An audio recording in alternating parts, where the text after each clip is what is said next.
Doctor ইউনূসের পীর সাহেবরা বিদেশ থেকে তারা ফর্মুলা দিচ্ছিলেন যে ও মির্জা ভাই, ডক্টর ইউনূসের বিরুদ্ধে না আপনি আন্দোলন করবেন, লোকজন দেখেন যে কর্মী সমর্থকরা ধরে মাইর দিবে।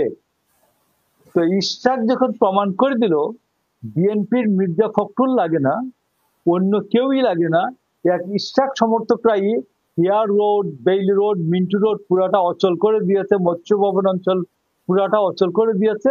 ডক্টর ইউনূস সম্পর্কে সবাই আন্দোলন সংগ্রামের মানসিকভাবে প্রস্তুত থাকলে একটা জেনুইন নির্বাচন হবে।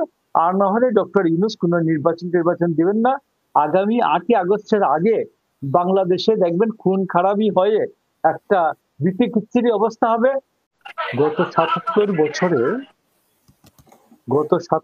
বছরে বাংলা এই অঞ্চলের পূর্ব বাংলা, পূর্ব পাকিস্তান, বাংলাদেশ এই অঞ্চলের কোন রাষ্ট্রের প্রধান নির্বাহী মানে সরকার প্রধান কোন প্রধান বিচারপতিকে দেখে পাঠান না। ডক্টর ইউনূস এই নিয়মটি 77 বছরের নিয়মটি ভঙ্গ করেছেন। আমাদের 77 বছরের যে রীতিনীতি কাস্টমস ছিল এটাকে তিনি ভঙ্গ করেছেন। জিজ্ঞেস করেন যে সরকার বনাম অমুক, রাষ্ট্র বনাম অমুক, প্রতিদিন প্রধান বিচারপতির সামনে মামলা থাকে। আপনি জিজ্ঞেস করেন যে কোনোদিন কোন প্রধানমন্ত্রী বা প্রধান উপদেষ্টার সাথে প্রধান বিচারপতির এইভাবে সাক্ষাৎ হয়েছে কিনা, ডক্টর ইউনূস যেভাবে তার বাড়িতে ডেকে পাঠালেন। গত 54 বছরে প্রধান নির্বাচন কমিশনার শেখ মুজিবকে যে ফ্যাসিস্ট বলেন, শেখ মুজিবও প্রধানমন্ত্রী হিসাবে প্রধান নির্বাচন কমিশনারকে কখনো ডেকে পাঠান নাই। কোন প্রধানমন্ত্রী বাংলাদেশের ডেকে পাঠান নাই। ডক্টর ইউনূস প্রধান বিচারপতিকে ডেকে পাঠিয়েছেন তার সাথে কথা বলার জন্য।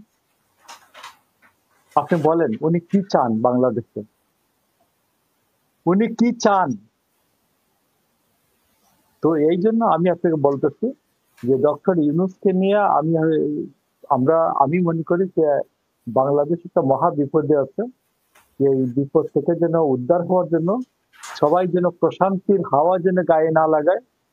আবারও এই ডক্টর ইউনূসের সাথে লড়াই করতে হবে। তারপরে ডক্টর ইউনূস যাবেন। ডক্টর ইউনূস এমনি যাবেন না। আপনি ডক্টর ইউনূস যে তারেক রহমানের সাথে যে লন্ডনে গিয়ে মিটিং করে আসছেন, কেন করে আসছেন শোনেন।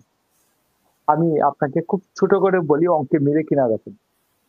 এখানে ডক্টর ইউনূসের পীর সাহেবরা বিদেশ থেকে তারা ফর্মুলা দিচ্ছিলেন যে ও মির্জা ভাই, ডক্টর ইউনূসের বিরুদ্ধে না আপনি আন্দোলন করবেন, লোকজন দেখেন যে কর্মী সমর্থকরা ধরে মাইর দিবে। তো ইশরাক যখন প্রমাণ করে দিল বিএনপির মির্জা ফখরুল লাগে না, অন্য কেউই লাগে না, এক ইশরাক সমর্থকরাই Hare road, Bailey road, Mintu road পুরাটা অচল করে দিয়েছে, মৎস্য ভবন অঞ্চল পুরাটা অচল করে দিয়েছে। তখন তিনি মেসেজ পেলেন যে বিএনপি তো লাগে না, ইশরাকের সমর্থক গোষ্ঠী তো আমাকে অচল করে দিতে চায়। তিনি দ্রুত গিয়ে লন্ডনে 5.5 কোটি টাকা খরচ করে লন্ডনে তারেক রহমানের সাথে বৈঠক করে আসলেন। এবং এই লোকগুলির হাত একটা থাকে ঘাড়ে, একটা থাকে পায়ে।